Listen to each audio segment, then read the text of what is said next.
Thank you.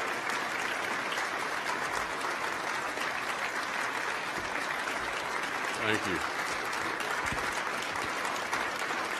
Thanks.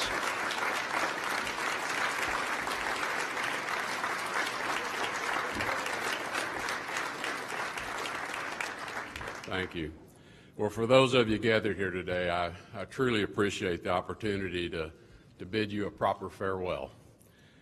First, I must thank each and every one of you for the role you play in enabling the State Department to lead our foreign policy efforts and conduct the steady diplomacy that is the work of the Department on behalf of the American people.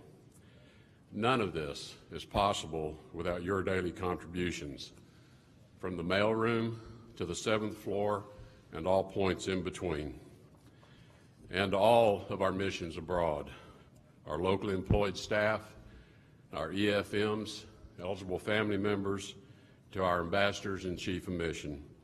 Everyone is important to the delivery of the mission of the State Department. In preparing for the transition to the Secretary-Designate, I compiled all of the policy decks that were developed by you and your colleagues that were first the basis for discussions at the National Security Council and ultimately with the President. These decks, of which I counted 13 since February the 1st of 2017, provide not only the policy basis but the strategies and tactics which guide the Department's execution against those policies. I also provided the Secretary-Designate recent decks which were under development to provide updates of how tactics may need to adjust to current circumstances.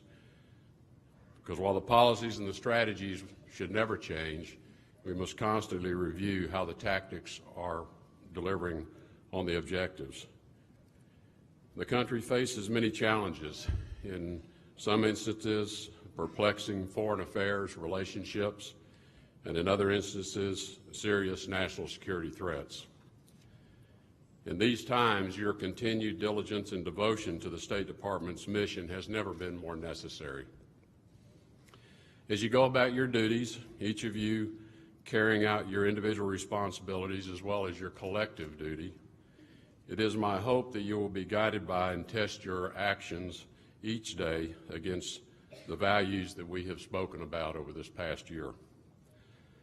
First, to value the safety and security of yourselves, your loved ones, and your colleagues.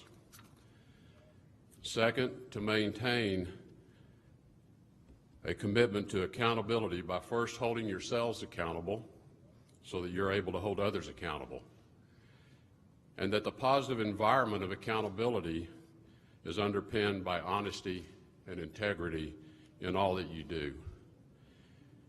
Never lose sight of your most valuable asset, the most valuable asset you possess, your personal integrity. Not one of you was gifted it. You were born with it. It belongs to you and always has and will belong to you and you alone. Only you can relinquish it or allow it to be compromised. Once you've done so, it is very, very hard to regain it. So guard it as the most precious thing you possess. And finally, I hope you will continue to treat each other with respect, regardless of the job title, the station in life, or your role. Everyone is important to the State Department. We're all just human beings trying to do our part. In closing, I'd like to ask that each of you undertake to ensure one act of kindness each day towards another person. This can be a very mean-spirited town.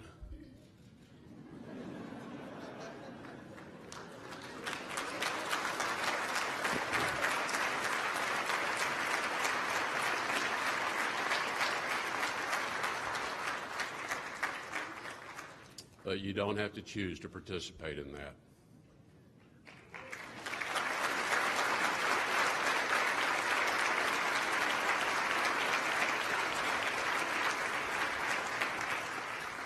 Each of us get to choose the person we want to be and the way we want to be treated and the way we will treat others.